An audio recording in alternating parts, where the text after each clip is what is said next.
Hi everyone and welcome to my sewing room. Today what I thought I would do is go back into PE design software. I had a viewer ask me questions about how you split a design and use your largest hoop in order to do that. I think I have an idea of what they want, what kind of a question it is they're asking me. So I'm going to go in and show you again. If you go back and you look at the photo stitch, video I did, I kind of show how to split a photo, but I want to show you how to just split a basic design and maybe create a little bit of design yourself. So let's go to the computer and I'm going to show that to you. Okay, so I'm in my PE design software. And what I want to do is I want to create something that has a split hoop so that you have to rehoop it several times. So the first thing I want to do is change my hoop setting. So I'm going to go up here to the flower and I'm going to click on it, and then I'm going to come down here where it says design settings. So when I'm in design settings, here's all my hoop sizes right here. I'm going to hit custom size, and I'm going to tell it that I want to do this in my largest hoop, and on my Stellaire, my largest hoop is this one right here, and it says 9.5 by 13.77, but basically it's the 9.5 by 14 hoop that says right next to it in parentheses. So that's the one I want to do. And then I can change the width of my design that I'm doing to see. So if I make it smaller,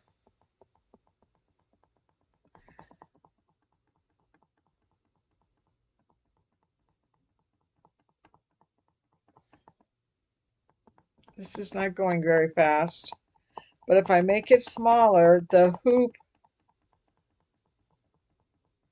will literally disappear. So there's only two hoopings there.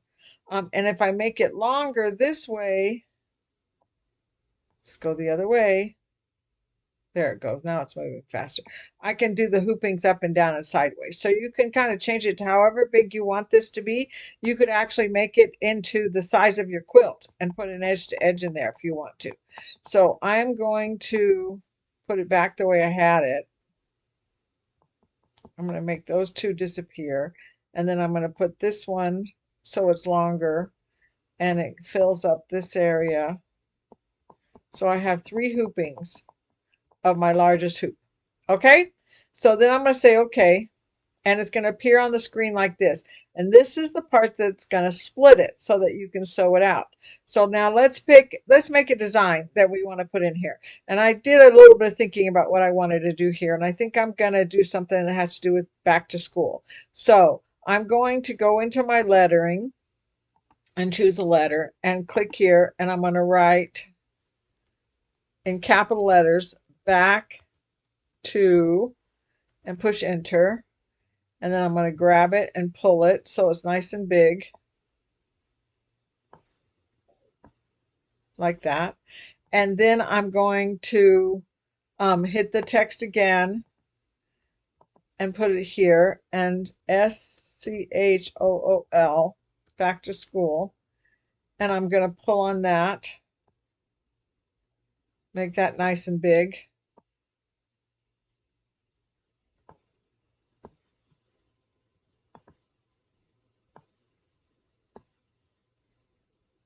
Okay, of course, the satin stitching is way too big for this huge thing. It's going to sew out terribly, but I thought it would be fun to make it into an applique. But before I make this into an applique, the first thing I need to do is select it and then come up here to where it to my text menu, and I'm going to say convert to outline. And then I'm going to do the same thing with the word school, convert to outline. So now it's reading these as shapes instead of letters. So I can turn them into an applique. But before I do that, because then it'll make each one of these three different settings, I'm going to move them back and forth till I get them the way I want them to be. So the A is getting right there down the middle there. And so maybe what I want to do, I got to ungroup this. So I'm going to right click and ungroup it. And then I can move the B over. And if it's a little bit difficult to move these letters without getting them all wonky, you might want to go to your view and show the grid so that you can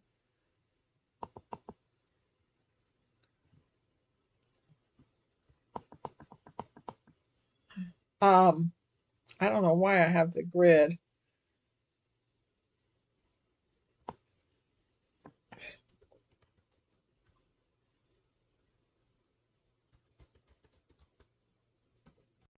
Let's make the, oh, it won't let me. 1.0, enter. Those are bigger grids, but at least it helps me to get it exactly where I want it to be so that they're nice and straight. So I can pick up this A and I can move it over this way. Now, another thing you can do is when you're in this split screen is you have up here, it says hoop settings.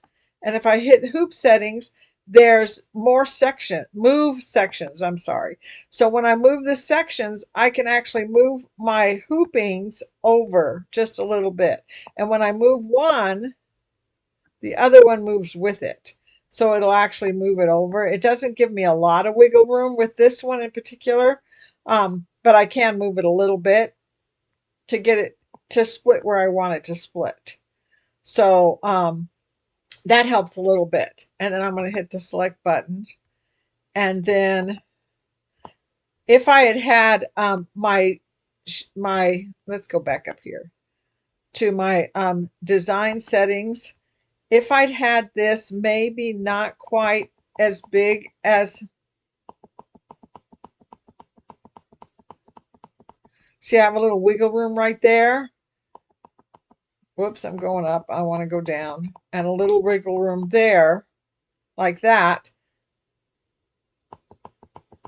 Then when I say okay, and I go over here to move hoop, I'll have a little bit more space that I can move this over and kind of adjust it to where I want it to be. I just filled the space up so tight it didn't let me move it very much. But I can move those back and forth and kind of decide where I want to split this so I don't end up splitting right through the middle of my applique. But what else I can do is I can take this one here, right click and ungroup, and then move this over here. I want my applique letters to be a little further apart anyway, so let's just move this one over here, this one over here,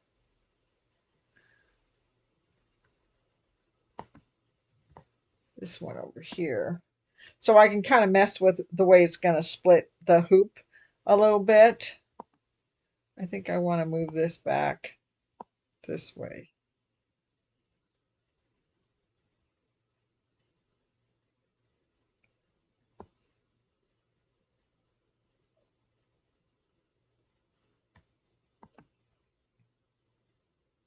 And then if I want to check to see if I did it right, all you have to do is go up here to your flower and come down here to where it says design properties.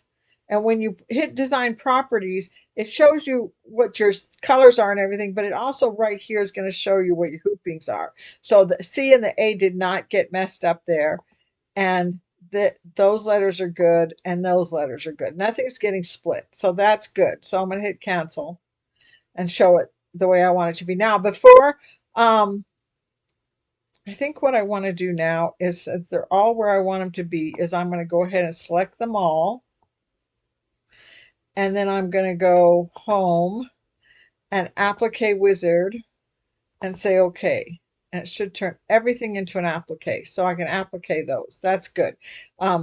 It grouped them automatically. The blue dashed line is back, which means they're grouped. So I'm going to right click and I'm going to ungroup them because I want to do something else. So what would be really fun is if let's go into image auto punch,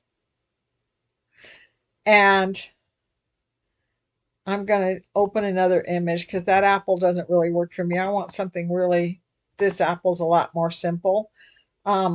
Hit open. There's my apple right there. And then I'm going to hit next. Make it just a little bit bigger. Next. It has 3 colors, which is good for me. I don't need a lot of colors for what I'm doing here. I think I want it to do this white though. Oh no, there's a white there. White, green, red, and black. So it's got 4 colors. So that's what I want. So I'm going to hit finish. Now I just created this little apple. So what I'm going to do is I'm literally going to take this O out of here.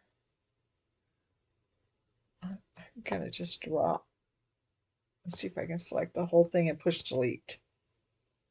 Ah, it's gone. Okay. And then I'm just going to put this little apple right there where the O was.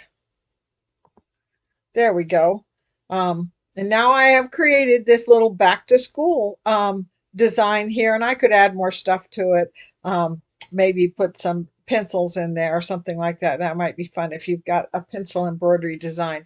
I have gone into Design Center and created a pencil just so I could replace the T with a couple of pencils or something, but you get the idea. So that worked out pretty cute. And as I said before, you can double check it just to make sure. I'm going to just go into design property back. And the next hooping is that one. And the next hooping is that one. So good. That now, once I get this the way I want it to be, I am going to save it. And then when I put it in my sewing machine is going to read it as 3 different hoopings, and the first one will actually be a line going through it that shows me how to line up the next hooping so I can get it straight the way I want it to be. So I'm going to go ahead and I'm going to save this and send it to my sewing machine and see if I can show you what I'm talking about. So let's do file, save as. I need to go into my embroidery files, and I have one that I call custom. And let's just call this back to school.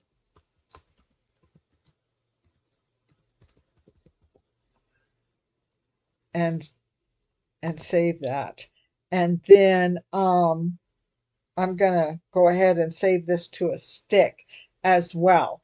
I can push if I go home, I can send this to my sewing machine, but I don't have my sewing machine on, so it's not going to work. So give me a second, see if I can get that done for you.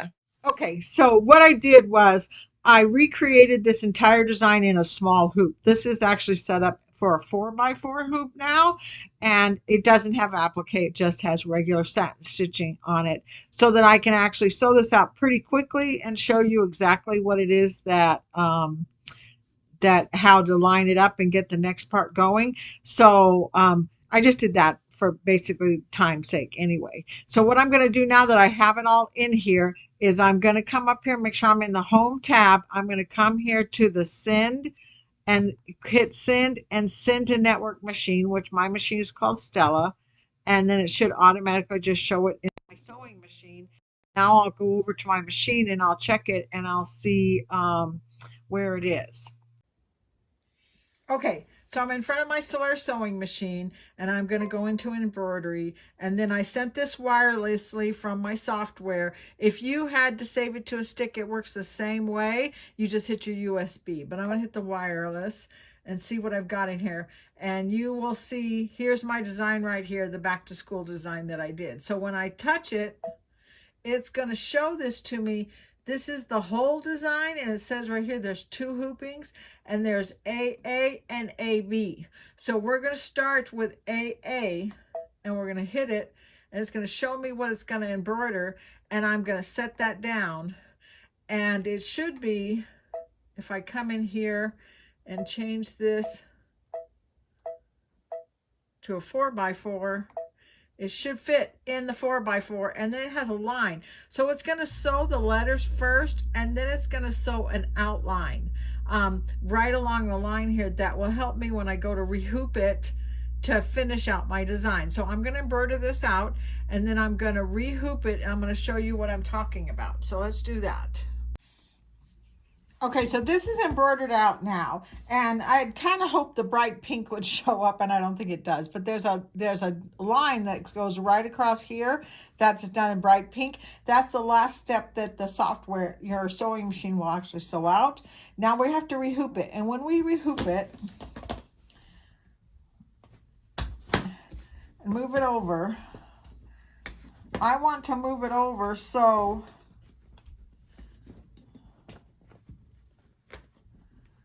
that I'm not too close to this edge, because if I'm too close to this edge, when I hit the button to go over here, it's not going to go over here, it's going to stop. So I want to make sure I have enough room here, but enough room here. And that's one of the nice things about those templates that they used to give you with your machine, because then you can see where the actual beginning stitch line is when you put the template in there. Unfortunately, I don't know where I put any of the ones. I haven't used them in such a long time. But if you put the plastic template in here, it will show you right to the edge of where your sewing area is, and that way you can get that pink line right there. But I'm going to take a guess. I'm about 1/2 inch in is usually pretty good. So I'm going to do that. I want to be able to show you how to do this even if you don't have a luminaire or a solaire, so that you can do it on your little machines. Because the very first little machine I ever had, probably 20 years ago, was called the Brother 180D that did a 4x4, and I did about 80 canvas bags with writing on it, and I rehooped them 3 times with using my software, and it worked. So if I can do it, you can do it. So go ahead and rehoop this. Let's take it back to the machine and see what we need to do next. Okay, so what this says on the screen now that it's finished embroidering is it says embroider next segment. And I'm going to say, okay. And then it's going to take me back to this screen, and I have the second segment right here. And I'm going to set it down. So there it is on there. Okay, so as you can probably see, I'm not going to try and hide it from you. I have the T sewn out here because I got it in the wrong place.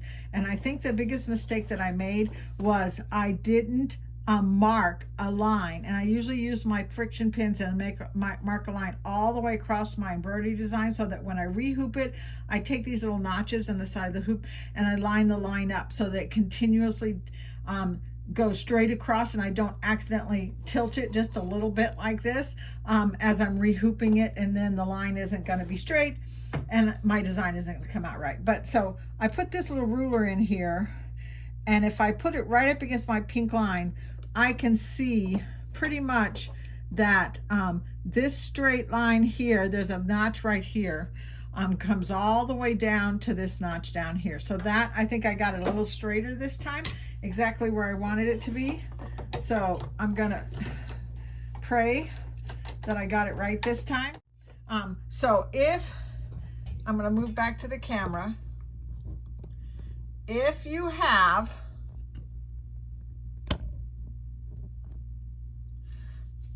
a Stellaire sewing machine, with the upgrade to Stellaire 2, you have under layout, you have the laser here, and the laser is going to help you line this pink line up. And they put a dot here and a dot here, but we can put it over here in the corner because that's where our pink line is. And we're going to say we want to do it this way, and then we're going to say next. And then this is going sideways, we want to go up and down, and then we're going to say next. And then it's going to move the laser over to this part number 1. So let's move this over. Sorry about that. Sometimes my camera moves and it looks a little wobbly. But anyway, you can see that the laser is right on top of that pink line where I want it to be.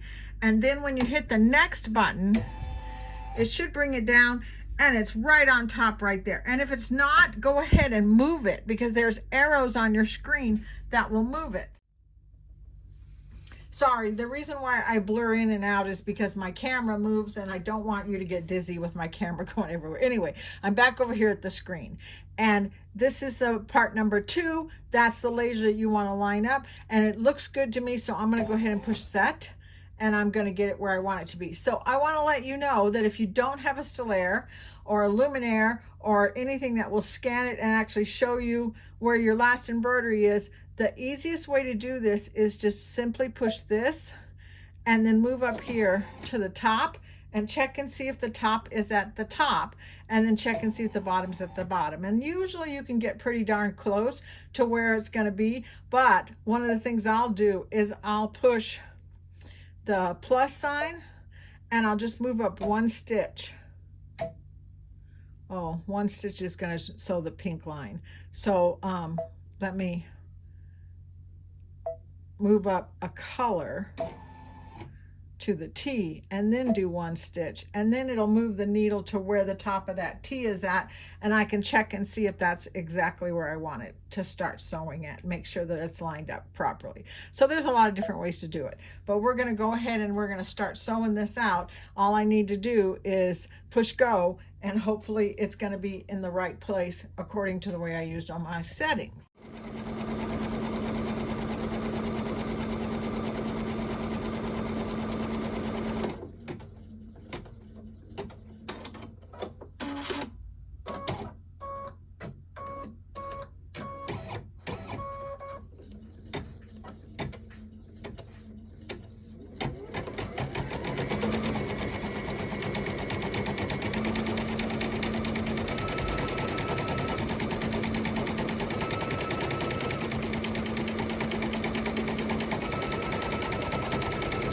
So here is my small version of the big one that I created so that I could sew it out quickly. It has a little apple in it, and I sewed this line, and this line that's right here down the middle is a basting stitch, and it will pull out very easily. But I thought that lined out pretty darn good. I had one little mishap that it didn't work out good, and I had to rip it out and do it again. It happens every once in a while, but for the most part, I think that came out pretty good. And if you watch a lot of my PE design videos, I thank you very much. I appreciate it. I've had a lot of nice comments from people telling me that they like the videos that I do on PE design, and hopefully you will find this one just as helpful.